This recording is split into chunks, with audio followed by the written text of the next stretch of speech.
آیت نمبر 69 سے انشاءاللہ ہم تفسیر شروع کرتے ہیں. اعوذ باللہ من الشیطان الرجیم. بسم اللہ الرحمن الرحیم. وَلَمَّا دَخَلُوا عَلَى يُوسُفَ آوَى إِلَيْهِ أَخَاهُ قَالَ إِنِّي أَنَا أَخُوكَ فَلَا تَبْتَئِسْ بِمَا كَانُوا يَعْمَلُونَ.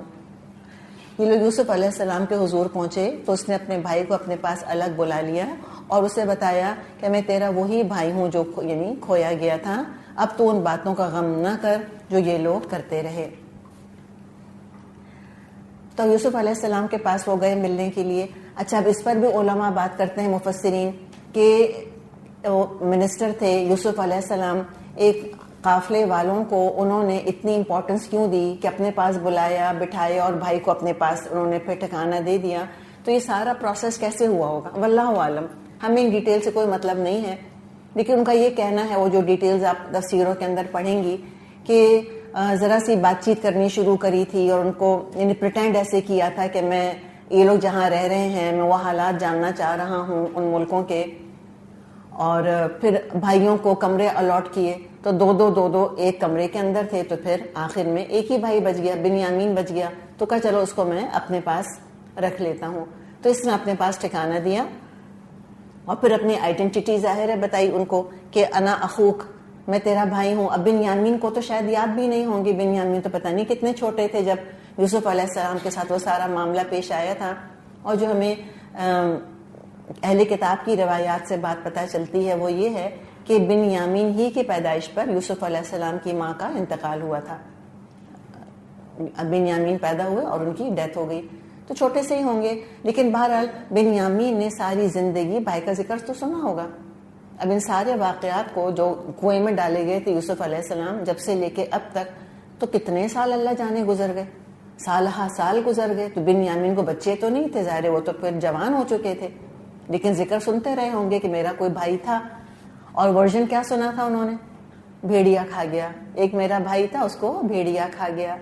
تو یوسف علیہ السلام نے کہا کہ میں تیرا وہ بھائی ہوں جو کھویا گیا تھا. یعنی اب یہاں بھی آپ دیکھیں اتنا خوبصورت اللہ نے سبق ہم کو سکھایا ہے عمل کی. اتنے سارے اللہ تعالیٰ نے ہیرے موتی ہمارے سامنے بکھیر دیے ہیں صرف بات میں اختصار پیدا کر کے. جو چیزیں مینشن نہیں ہوئی وہ خود ہمیں عمل کی طرف رہنمائی کروا رہی ہیں. کیا کہا انہوں نے؟ فَلَا تَبْتَئِسْ بِمَا كَانُوا يَعْمَلُونَ. یہ اللہ نے ہمیں طریقہ سکھا دیا کہ اگر ماضی کی کوئی تکلیف دہ یادیں ہیں، ماضی میں اگر ہم کسی کے ظلم اور ستم کا شکار ہوئے ہیں، کسی نے ہمیں ابیوز کیا، تو اس کا بار بار تذکرہ کرنا انسان کو غم میں مبتلا رکھے گا. تو غم کو بھلانے کا بہترین طریقہ یہ ہے کہ زخم کو بھرنے دو، بار مت دہراؤ ان واقعات کو. اللہ نے کچھ بھی نہیں دہرایا یہاں پر. ظاہر دونوں بھائی ملے ہوں گے تو بات چیت ہوئی ہوگی کہ نہیں. یوسف علیہ السلام نے اپنی کہانی سنائی ہوگی، بھائی نے پھر اپنا بتایا ہوگا. تو بس یوسف علیہ السلام نے کہا بس نو مور، اب ہم ڈسکس نہیں کریں گے اس کو. یہ بہترین طریقہ ہے اپنے آپ کو ہیل ہونے دینے کا. اگر کبھی ہم فارغ بیٹھے ہیں، خالی بیٹھے ہیں اور ذہن میں ماضی کی کوئی تکلیف دہ یاد، کوئی تکلیف دہ واقعہ آتا ہے، فوراً جھٹکنے کی کوشش کریں. فوکس نہیں کریں اس کے اوپر، کانسنٹریٹ نہیں کریں. سخت انسان کو اذیت پہنچتی ہے. اور یہ تو آزمائی ہوئی بات ہے، ایکسپیریمنٹس کیے گئے اس کے اوپر کہ باقاعدہ لوگوں کو مانیٹر کیا گیا ہے گیجٹس کے تھرو، ان کی ہارٹ بیٹ کو، ان کے بلڈ پریشر کو، اور ان کو ماضی کی کوئی تکلیف دہ بات یاد دلائی گئی. تو جب وہ تکلیف دہ واقعہ پیش آیا تھا اور جو ان کی دل کی دھڑکن تیز ہوئی ہوگی یا بلڈ پریشر بڑھا ہوگا یا جیسے چہرے کا رنگ بدلا ہوگا یا جیسے ان کو رونا آیا ہوگا، وہ تمام کی تمام کیفیات دوبارہ ان کے اوپر آ جاتی تھی. وہی کیفیات ان کے اوپر آ جاتی ہیں. تو جو ہو چکا سو ہو چکا، جانے دیں اس کو. بار بار دوہرا کے فائدہ نہیں ہوگا. اور یہ نبی اکرم صلی اللہ علیہ وسلم کی ہم سیرت میں بھی بات دیکھتے ہیں. جو کچھ آپ کے ساتھ مکے میں ہوا، آپ نے اس کی داستانیں نہیں سنائی کسی کو بھی. ورنہ کیا ہونا چاہیے تھا کہ آپ صلی اللہ علیہ وسلم کی سیرت احادیث کی شکل میں موجود ہونی چاہیے تھی ہمارے پاس. کہ ابن ہشام، ابن اسحاق کو اتنی محنت کیوں کرنی پڑی ادھر ادھر سے واقعات کو جمع کرنے میں؟ اور طائف کا بھی ہمیں اتنا پتہ نہ چلتا اگر تو ہماری ماں عائشہ رضی اللہ عنہا نے پوچھ نہ لیا ہوتا کہ کیا آپ کی زندگی میں احد سے بڑھ کر بھی کوئی سخت دن آیا، تو آپ نے بتایا تھا ہاں طائف کا دن. کیا اللہ کے بندے تھے، بول کر نہیں دیے کسی طرح کہ کیا مشکلیں اٹھائیں، سب کو جمع کر کے کہانی سناتے، اور میں بتاؤں میں نے کیا مصیبت اٹھائی، میں نے کیا مشکل اٹھائی. بعض دفعہ ہم کسی دین والے سے ملتے ہیں جو ہماری نظر میں کسی مقام پر پہنچ چکا ہوتا ہے، اور ہم کہتے ہیں سر آپ بتائیں آپ کی زندگی کی کہانی کیا ہے. ہم کیوں ان زخموں کو چھیڑتے ہیں؟ ہم کیوں ان سے کہتے ہیں کہ آپ ہمیں بتائیے آپ کے ساتھ کیا ہوا؟ کیوں بتائیں؟ بتائیں گے تو پھر اپنی تکلیف یاد آئے گی کہ کتنے تکلیف دہ مرحلوں سے انسان جب دین کے راستے پہ چلنا شروع کرتا ہے تو ظاہر ہے اونچ نیچ تو آتی ہے، اس کے اندر بہت کچھ ہوتا ہے اس کے اندر. تو وہ ہم کیوں اس کو یاد دلانا چاہتے ہیں؟ اس میں بڑے خطرے ہیں. دیکھیں جب ہم لوگوں سے یہ پوچھتے ہیں نا آپ بتائیں اپنی زندگی کی کہانی، ایک تو ہم اس سے دکھاوا کروا رہے ہوتے ہیں، پتہ نہیں کہاں اس کی نیت میں فطور آ جائے. اور بعض دفعہ انسان کی پتہ ہے نفس میں عجیب عجیب چیزیں ہوتی ہیں نا، انسان بعض دفعہ کسی بات میں مبالغہ بھی کر دیتا ہے، اتنی بڑی مشکل ہوتی نہیں، بلا وجہ میگنیفائی کر کے بیان کر دیا ایسے لوگوں کو امپریس کرنے کے لیے، افسانہ بنا دیا. یا پھر اس کو خود تکلیف پہنچی جب اس نے ان تمام سائٹس کو ری وزٹ کیا جہاں جہاں وہ دین کے سفر میں پہنچا تھا یا عبور کیا تھا. تو یہ باتیں نہ پوچھا کریں لوگوں سے، مت پوچھیں کہ آپ کی زندگی کیسی گزری، آپ یہاں تک کیسے پہنچے، کیا کیا آپ نے برداشت کیا. جو ہو چکا وہ ہو چکا، اب دیکھیں ہمیں کیا کرنے کی ضرورت ہے. الحمدللہ آگے کی طرف دیکھنا چاہیے. تو کوئی ڈیٹیلز نہیں پوچھی، کوئی بار بار نہیں دہرایا. اور یہ ایک سبق اگر ہم خواتین خاص طور پہ سیکھ لیں، ہم اتنی پرسکون ہو جائیں. دیکھیں بار بار ایک بات آپ سے کہی جاتی ہے، اگر ہمیں زندگی میں پروڈکٹیو رہنا ہے، اگر ہمیں جنت کے اعلیٰ درجے حاصل کرنے ہیں، ہمارا ذہنی طور پہ جسمانی طور پہ صحت مند ہونا بہت ضروری ہے. ہیلدی سیلف رسپیکٹ ہونی چاہیے. اور جو مسلسل اپنے آپ کو مظلومی کی نظر سے دیکھتا رہتا ہے اس میں کہاں سیلف رسپیکٹ آئے گی؟ کانسٹنٹ وکٹم بنے رہیں. مجھے تو بہت اچھا لگتا ہے جو آج کل ٹرمز چینج کر دیے ہیں خواتین نے. وہ کہتی ہیں ہم وکٹم نہیں کہیں گے اپنے آپ کو، وکٹم آف سیکشل اسالٹ نہیں کہیں گے، ہم کہیں گے آئی ایم اے سروائیور. دیکھیں ٹرم بدلنے سے کونوٹیشن چینج ہو جاتی ہے. بہت اچھی بات ہے. وہ کہتی ہیں I am a survival of assault, یعنی اس میں ہمت والی چیز ہے. وکٹم کے اندر مظلومیت ہے، سروائیور کے اندر ایک امید ہے، ایک آگے کی طرف بڑھنے کی انرجی ہے جو نظر آتی ہے اس کے اندر. اور عام طور پہ ہم خواتین کا رونا مجھے بتائیں کیا ہے، مظلومی کس کے اندر ہے؟ عام طور پہ ہم کیا سنتے ہیں، یا اس علاقے کے رہنے والے کس کے قصے سنتے ہیں؟ ساس نندوں کے قصے. بھائی چھوڑ دیں اس داستان کو، ختم کریں وہ قصہ، کب تک چلے گا؟ تو یہ چیزیں دوہرا دوہرا کے، اور بعض دفعہ وہ چیزوں میں جو خطرات ہیں، نمبر ایک زخم نہیں بھرتا obviously. ایک تکلیف سے بات دہرائے جائیں گے تو وہ ظاہر حفظ ہو جاتی ہے وہ تو. نمبر ٹو مبالغہ ہونے لگتا ہے، بات ہوتی اتنی سی ہے وہ ہو اتنی جاتی ہے پھر. اس لیے کہ کچھ عرصے بعد لوگ کب تک وہ بات سنیں گے، اتنی دفعہ لوگوں کو سنائیے وہ رٹ گئی ہے ان کو بھی. اب ان کو ایکسائٹ کرنے کے لیے تو اس میں اضافہ کر دیتے ہیں. یہ خطرہ ہو گیا. اور پھر ایک اور اس سے بڑا خطرہ بہتان کا، کہ میری ساس تو ہمیشہ ایسے ہی کرتی تھی، انہوں نے تو ہمیشہ ہی مجھ کو تنگ کیا، یا بہو تو میری ہمیشہ سے ایسی تھی، ہمیشہ وہ ہماری غیبت کیا کرتی. تو وہ ہو گیا نا بہتان. تو الٹے آنکھیں گلے پڑنے والی بات ہے. بھائی چپکے رہتے تو اس ظلم کا بدلہ اللہ کے ہاں پاتے. مظلومی جو ہم نے اٹھائی تھی اللہ اجر دیتا. اب تو مظلومی تو کہیں اور رہ گئی، اب تو خود ہی ظالم اور جھوٹے بن گئے، بہتان ترازیاں کرنے لگ گئے. تو چپ رہے نا، رہنے دیں، جانے دیں ان چیزوں کو، اور اپنے آپ کو ذہنی طور پہ صحت مند رکھیں. اور آپ دیکھیں جب غم یاد آتا ہے نا، لگتا ہے ہمت نہیں انسان کے اندر، لگتا ہے ساری انرجی ڈرین ہو گئی ہے. دو چیزیں انسان کو بالکل ڈرین کر دیتی ہیں، غصہ اور غم. پھر 100 بیماریاں لگ جاتی ہیں. تو کیا فائدہ ہوا؟ زندگی اس لیے دی ہے اللہ تعالیٰ نے، ضائع کرنے کے لیے اس طرح. اور جس نے ظلم کیا تھا وہ تو بھول بھال گیا. جس نے وہ جملہ کہا تھا جو آج تک ہم نے حفظ کر کے رکھا ہے، تو بولنے والا تو بھول گیا، اور جس سے کہا تھا اس کو یاد رہ گیا، بلکہ اس کے اوپر اور رنگ بھی بھر لیا اور اضافہ بھی کر دیا. تو یہ تو طریقہ نہیں ہوتا غم بلانے کا. تو کچھ اگر ہو گیا نا، ایک اپنے اندر نا ایک کنواں بنائے، یوسف علیہ السلام والا کنواں اپنے اندر. لٹرلی امیجن کریں کہ میرے اندر نا ایک بہت گہرا کوئی کھڈا ہے، کوئی گہرا کنواں ہے، جو لوگوں نے ظلم کیا ہے اس کو اس میں ڈالتی جائیں اور کور کرتی جائیں. اور جب کسی کا ظلم یاد آئے, کبھی تو کچھ اچھا بھی کیا ہوگا, اس اچھائی کو یاد کر لیں. That's the only way to survive. ورنہ جو ہمارے ہاں خاندانی نظام ہے, اور حقیقت میں اس میں یقیناً خواتین اس کا شکار ہوتی ہیں, یقیناً ان کے ساتھ ظلم ہوتا ہے. یہ جوائنٹ فیملی سسٹم کے ایشوز ہیں ہمارے یہاں, ہم سب جانتے ہیں اس چیز کو. یہ کوئی پرفیکٹ سسٹم تو نہیں ہے, اسلام نے تو بالکل انکریج نہیں کیا سسٹم کو. یا جوائنٹ فیملی سسٹم نہیں ہے, مثال کے طور پہ کوئی بچپن میں کوئی ابیوز کا شکار اگر ہو گیا تھا, ایسے بھی تو ہو سکتا ہے نا, تو اب اس کو جانے دیں, بس اللہ کے حوالے کریں. کیسے یہ تقدیر کے اندر لکھا تھا, کوئی اوائڈ نہیں کر سکتا تھا, اور آگے کا سوچے کہ اللہ مجھے سکھا کیا رہا ہے. دیکھیں یوسف علیہ السلام اگر صرف یہی انٹروسپیکشن کرتے رہتے کہ مجھے کن گناہوں کی سزا مل رہی ہے, تو وہ کچھ کر سکتے تھے؟ کچھ نہیں کر سکتے تھے. ہم بھی غموں سے سیکھتے نہیں ہیں. سیکھنا جو ہے نا ایک پازیٹیو عمل ہے. ہم غم کو صرف یاد رکھتے ہیں, اور یہ ایک نیگیٹو عمل ہے. اور ہم کہتے ہیں مجھے گناہوں کی سزا مل رہی ہے, اور یاد بھی نہیں آ رہا ہوتا کون سا ایسا گناہ کیا تھا جس کی وجہ سے یہ مصیبت ہے جو آ کر میرے اوپر پڑی. تو اپنے طرف سے کنجیکچرز کر رہے ہوتے ہیں نا, تو اس میں ہماری ہمت کم ہو جاتی ہے. ہر چیز ہمیں سکھا رہی ہے, سیکھیں اور آگے بڑھیں, سیکھیں اور آگے بڑھیں. تو اللہ تعالیٰ نے کوئی داستان نہیں سنائی ہم کو کہ یہ تھا اور وہ تھا, سارا سمیٹ دیا. تو ہمیں بھی خاموش رہنا چاہیے, آپس میں بھی ڈسکشنز نہیں کرنے چاہیے کہ فلاں نے ہمارے ساتھ کیا کیا تھا. یہ ہیلدی نہیں ہوتا. اچھا, اب آگے جو واقعہ آ رہا ہے اتنا انٹرسٹنگ ہے, جیسے ابھی ترجمے میں بھی ہم نے دیکھا, اور آپ سوچیں کہ مفسرین نے کیا کچھ لکھا ہوگا اس کے بارے میں. ہم اس کو بالکل سمپل کر کے انشاءاللہ تعالی ڈسکس کریں گے, ٹھیک ہے.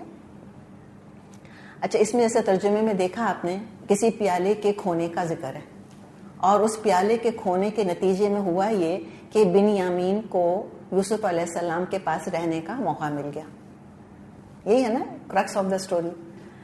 ایک تو سمپل ترین جو اس کا ایکسپلینیشن ہے وہ یہ کہ اگر اس سارے واقعے کو ہم یوسف علیہ السلام کے ساتھ ایسوسیٹ کریں تو ہم یہ کہیں گے کہ یوسف علیہ السلام نے یہ سارا پلان کیا تھا, ٹھیک ہے. It was all preplanned. ایک اینگل یہ ہے اس واقعے کو دیکھنے کا. پھر سوال یہ اٹھتا ہے کہ اللہ کے نبی ایسے کیسے کر سکتے ہیں؟ تو جواب علماء دیتے ہیں کہ اللہ نے ان کو کہا ہوگا, اس لیے کہ آگے اللہ نے کذالک کدنا لیوسف, یہ اللہ نے فرمایا ہے آگے کہ ہم نے اسی طرح یوسف کے لیے چال چلی. اس لیے کہ ہمارا بیسک پریمیسز کیا ہے کہ اللہ کے نبی جھوٹ نہیں بول سکتے, اللہ کے نبی دھوکہ نہیں دے سکتے, ٹھیک ہے. یہ ہمارا بیسک پریمیسز ہے, اس پریمس سے ہم شروع کرتے ہیں. تو چونکہ وہ اللہ کے نبی تھے, اور اگر انہوں نے یہ پلاننگ خود کری تھی تو وہ اللہ نے وحی کے ذریعے ان سے کہا ہوگا کہ تم ایسے اور ایسے کرنا, ٹھیک ہے. تو بات سمپل اپنی جگہ بیٹھ گئی. دوسرا اینگل دیکھنے کا یہ ہے کہ ہم کہیں کہ یوسف علیہ السلام نے اس کو پری پلان نہیں کیا تھا, اللہ کے ہاں پلان ہو چکا تھا یہ اسی طرح ہونا ہے, ٹھیک ہے. یوسف علیہ السلام نے پری پلاننگ نہیں کری تھی. تو پھر ہم کیا کہیں گے, جو ہم اپنی اصطلاح میں کہتے ہیں دنیا میں سیریز آف کو انسیڈنسز, اتفاقات ہوتے چلے گئے, ایک کے بعد ایک اتفاق ہوتا چلا گیا. نتیجہ کیا نکلا؟ وہ نتیجہ نکلا جو یوسف علیہ السلام چاہ رہے تھے. ہم جب بات کریں گے ہم سیکنڈ پوائنٹ آف ویو سے بات کریں گے کہ یوسف علیہ السلام نے اس کو پری پلان نہیں کیا تھا, اتفاقات ہوتے چلے گئے, اللہ کی پلاننگ تھی. اور وہ کب پتا چلا یوسف علیہ السلام کو؟ جب اینڈ رزلٹ سامنے آ گیا تو ان کو خیال آیا کہ ہاں یہ اللہ تعالیٰ نے میرے لیے پلان کیا, میں تو نہیں کر سکتا تھا. یہ کلیئر ہو گیا آپ کو؟ اچھا جناب, اب کیا ہوا؟ فلما جہزہم بجہازہم, جب یوسف علیہ السلام اپنے بھائیوں کا سامان لدوانے لگے, جعل السقایۃ فی رحل اخیہ, تو اس نے اپنے بھائی کے سامان میں ایک پیالہ رکھ دیا, ٹھیک ہے. دو واقعات ساتھ ساتھ سامنے آ رہے ہیں. اللہ اپنے نبی کی مدد فرما رہا ہے. کیا کیا یوسف علیہ السلام نے؟ اپنے بھائی کے سامان میں اپنا پانی پینے کا کپ رکھ دیا. کیوں رکھ دیا؟ ملٹیپل ریزنز ہو سکتے ہیں. بھئی ہم تو یوسف علیہ السلام کے ذہن کے اندر داخل ہو کے ان کو سیکنڈ گیس نہیں کر سکتے کہ انہوں نے کیا سوچ کے پیالہ رکھا تھا. بھی کیا پتا چاہا ہو کہ بھئی ابو کے پاس یہ جائے گا تو انڈیکیشن مل جائے یعقوب علیہ السلام کو کہ بھئی میں زندہ ہوں, سلامت ہوں, کوئی آئیڈینٹی ہوگی اس پیالے کی کہ یوسف علیہ السلام کا ہے. I don't know, whatever جو بھی ریزن ہوگا, یا ایک اپنی یاد کے لیے بھائی کے سامان میں رکھ دیا ہوگا. تو انہوں نے ایک اس میں سامان میں پیالہ رکھ دیا اپنا. کیا ہے اس کا نام؟ سقایا. ابھی وہ یہ رکھ رہے تھے, اتنے میں کیا ہوا, ثم تھوڑی ہی دیر کے بعد, ثم کیا ہے تراخی جس کو ہم کہتے ہیں, تھوڑی ڈیلے کے بعد کیا ہوا, ایک آواز کیا آئی, اذن مؤذن, ایک آواز دینے والے نے پکار کر کہا, ایتھا العیر, اے قافلے والو. اب اس قافلے کے اندر کون کون تھا؟ قافلے چھوٹے تو نہیں ہوتے تھے, خالی ایک خاندان کا تو قافلہ نہیں ہوگا جس میں صرف یوسف علیہ السلام کے بھائی آئے تھے, پورا قافلہ تھا, پورا کیراوین تھا جس میں وہ آئے تھے, اور بھی لوگ ہوں گے. اب یہ جو اچھا, اب ہمیں فل ان دا بلینک کرنا ہوگا. یہاں پر یوسف علیہ السلام نے سامان کے اندر پیالہ رکھا, ثم اب کیا ہوا کہ وہ قافلہ چلنا شروع ہوا جس میں کہ ان کے بھائی بھی تھے, وہ تھوڑا آگے گیا.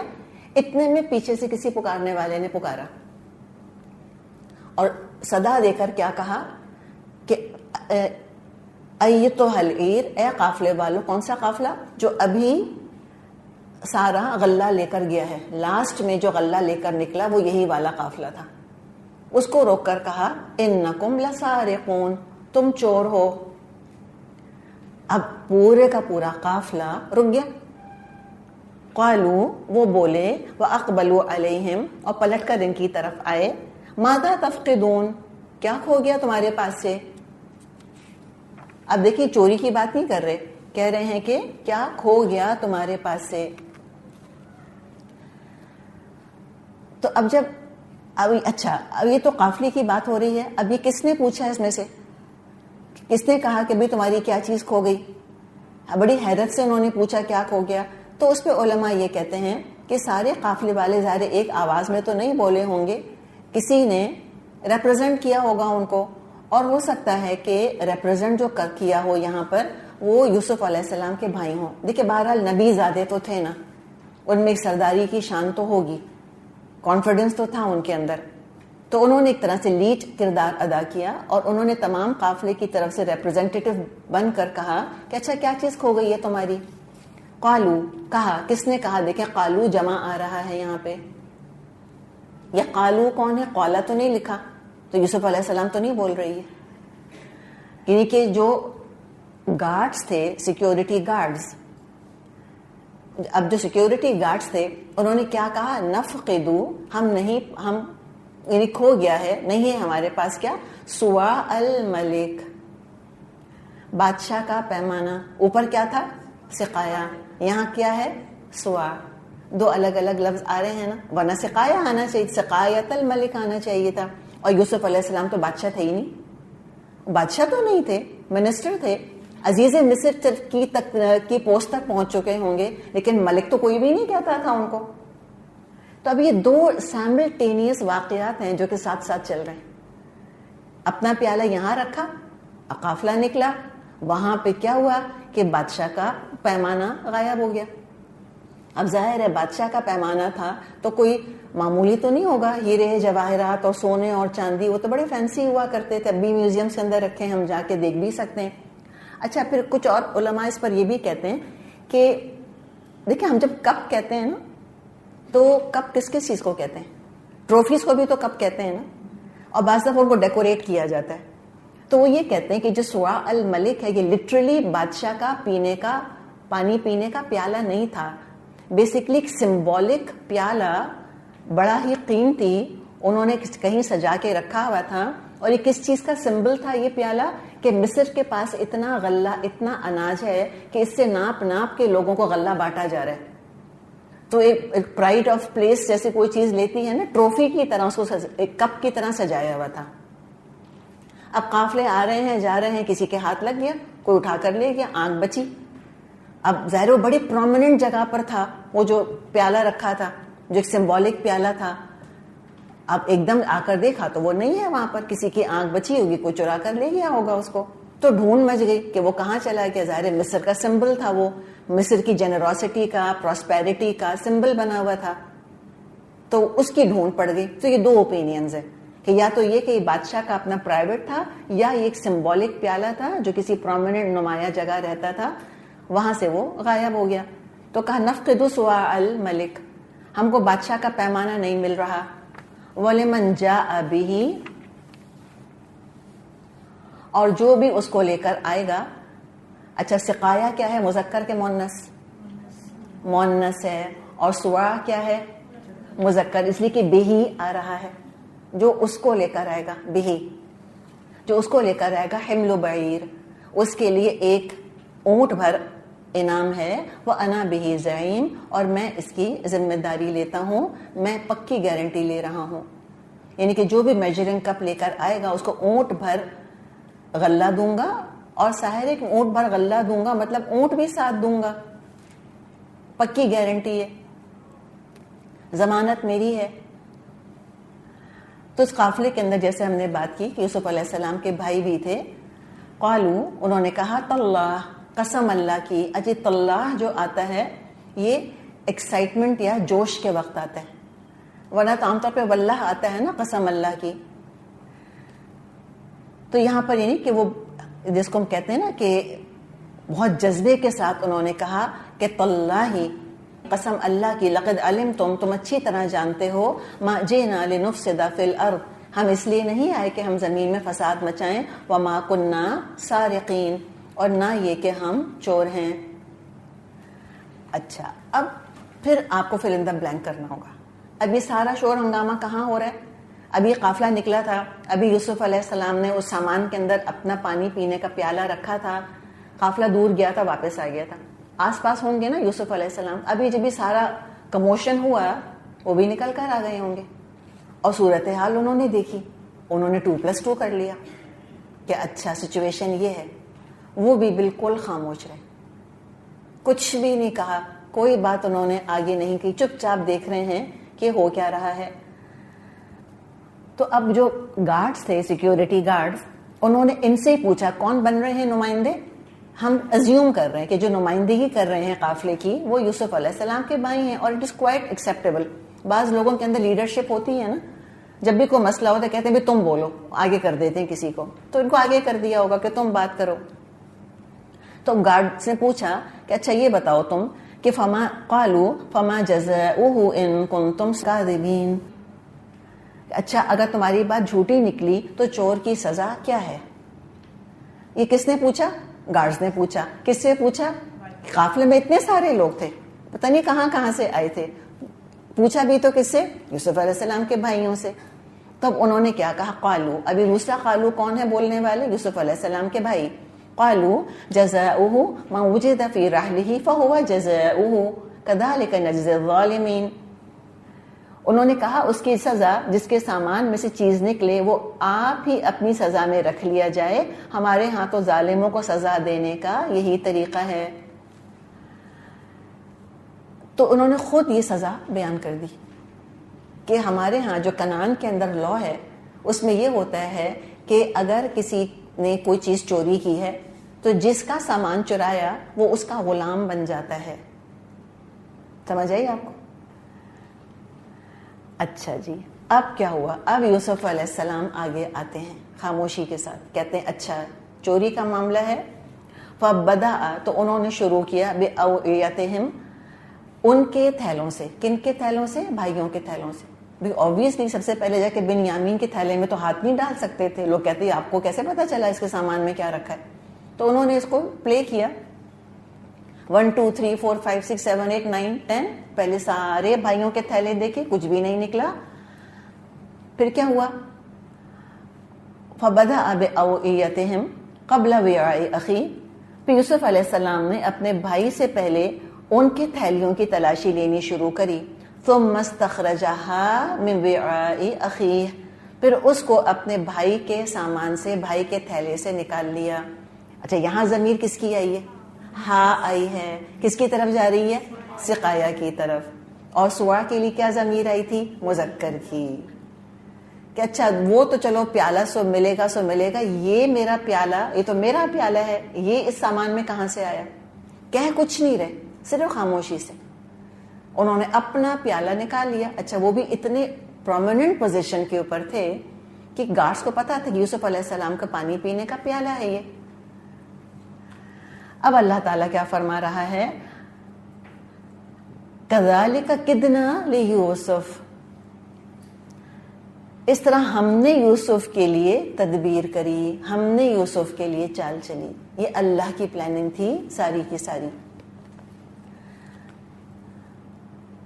ما کان لیأخذ اخاہ فی دین الملک، اس کا یہ کام نہ تھا کہ بادشاہ کے دین یعنی مصر کے شاہی قانون میں اپنے بھائی کو پکڑتا، الا ان یشاء اللہ، الا یہ کہ اللہ ہی ایسا چاہے. تو یہاں بھی بڑی امپورٹنٹ بات ہم کو یہ پتہ چلی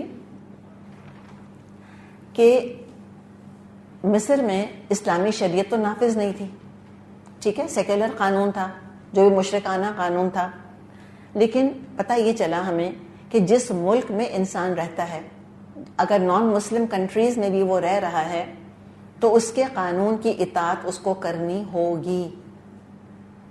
یہ نہیں کہہ سکتے امریکہ میں، یورپ میں رہنے والے کہ یہ تو کافروں کا ملک ہے، ہم کیوں ان کی بات مانیں. بھائی آپ نے پاسپورٹ لیا ہے، آپ نے نیشنلٹی لی ہے، آپ کیسے اس ملک کے قانون کی خلاف ورزی کر سکتے ہیں؟ نہیں کر سکتے.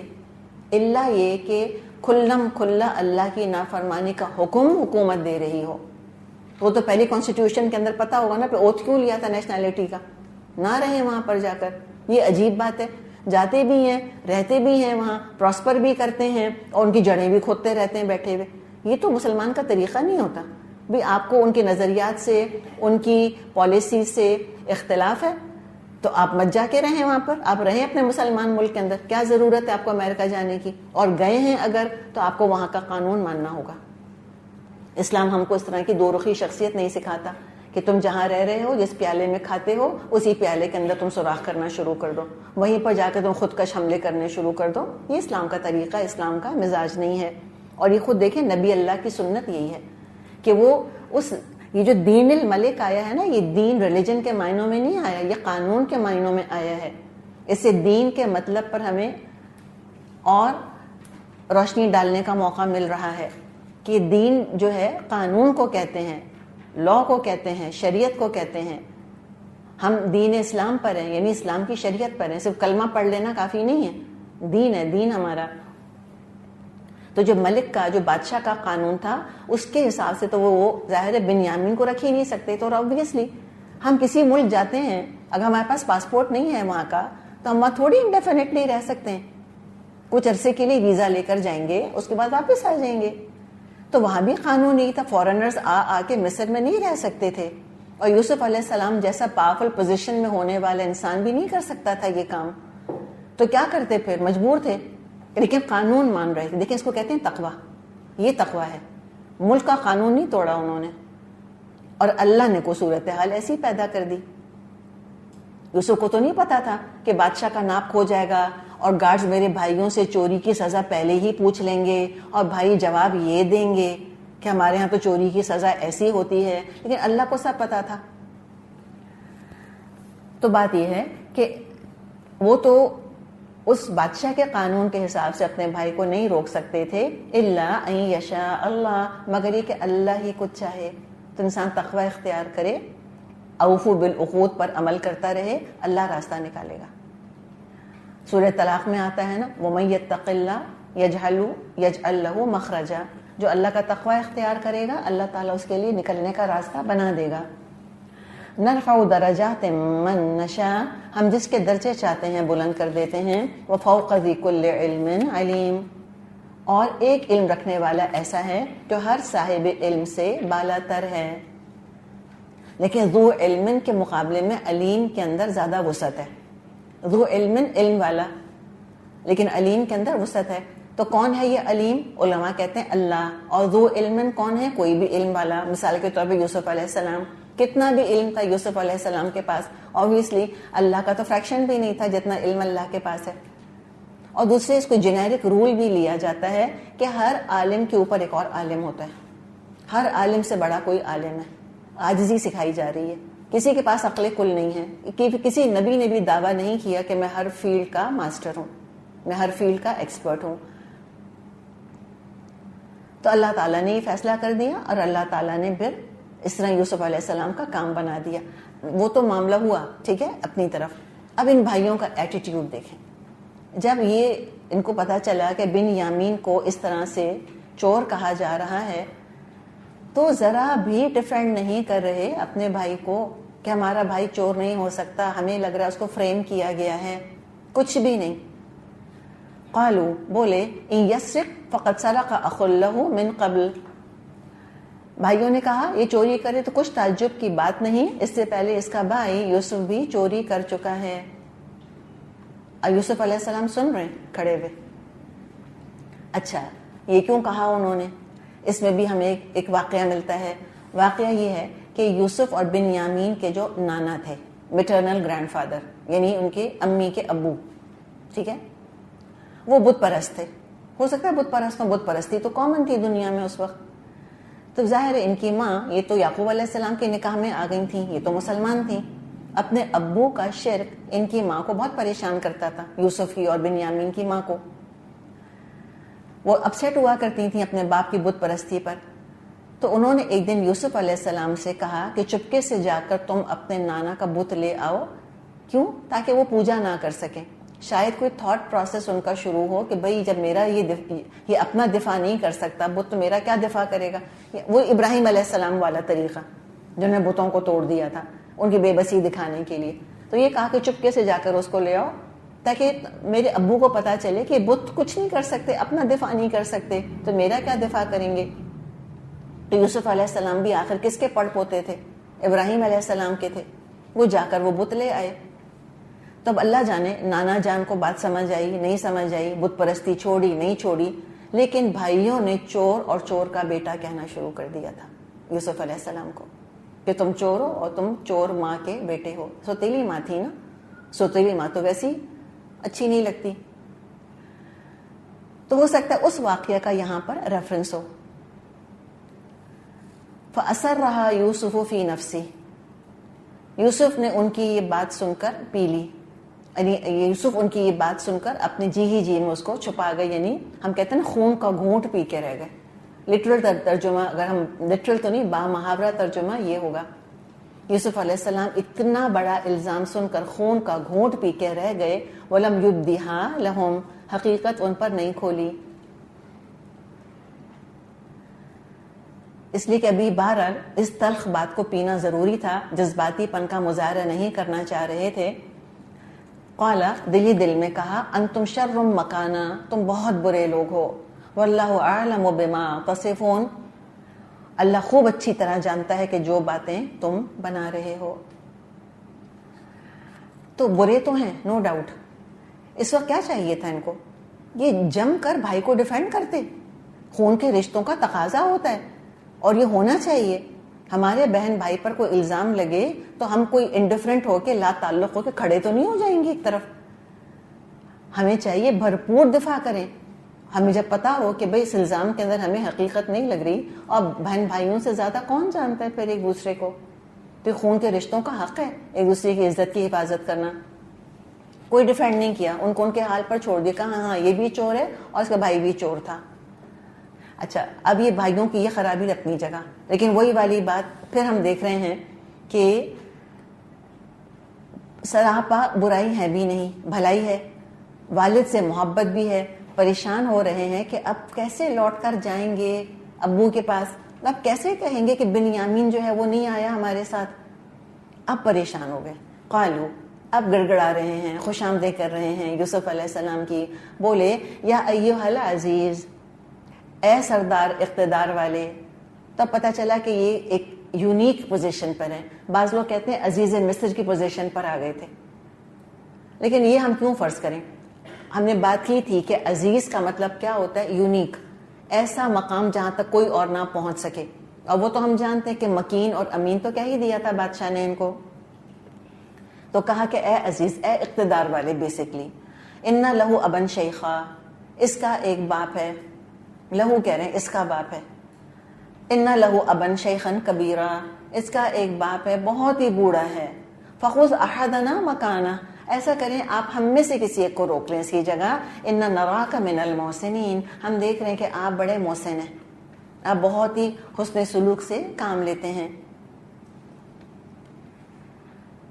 بنیامین کو جانے دیں. پھر دیکھیں بار بار ہم کہہ رہے ہیں نا بالکل مردہ ضمیر نہیں ہے ان کا. اور یوسف کی گمشدگی کے بعد جو والد کا حال انہوں نے دیکھا تھا, جو والد کا تڑپنا انہوں نے دیکھا تھا, اب دوبارہ وہ منظر دیکھنے کی ہمت نہیں تھی ان کے اندر. یعنی کہ ایک جرم کر کے کم از کم کام تو پکڑے تھے نا انہوں نے کہ اب آئندہ نہیں کریں گے, میری توبہ, never again, will never do it again. اور یہ ہوتا ہے بعض دفعہ انسان گناہ کے ذریعے اپنی زندگی میں سے کوئی سولوشن تلاش کرنے کی کوشش کرتا ہے اور الٹا وہ دکھ اور غم کا شکار ہوتا چلا جاتا ہے اور مشکلات میں پڑتا چلا جاتا ہے. تو گناہوں کے اندر سے حل نہیں نکلا کرتے کبھی بھی. گناہ کے ذریعے جو حل نکالتے ہیں وہ پریشان ہی رہتے ہیں پھر. تو بڑی خوش آمدیں کری یوسف علیہ السلام. انہوں نے کیا جواب دیا؟ قال, بولے معاذ اللہ, انہوں نے کہا اللہ کی پناہ, ان ناخذ الا من وجدنا متاعنا عنده انا اذا لظالمون. انہوں نے کہا دوسرے کسی شخص کو ہم کیسے رکھ سکتے ہیں جس کے پاس ہم نے اپنا مال پایا ہے, اس کو چھوڑ کر دوسرے کو رکھیں گے تو ہم ظالم ہوں گے.